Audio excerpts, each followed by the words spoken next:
güzelsin ama fotoğraftan görebiliyorum artık. Bir saman sarısı, bir duman karası, anladım ama zor oldu anlaması. Artık eski hayatıma dönüşüm yok. Ben deniz olsam da sen Ankara'sın. Bir saman sarısı, bir duman karası, anladım ama zor oldu anlaması.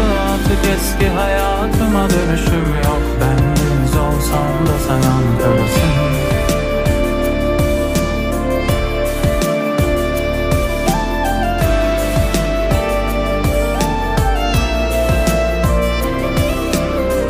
Aklım yok delirmeye, varlığım yok yok olmaya. Saklım gizlim ortada, her şey apaçık karşında.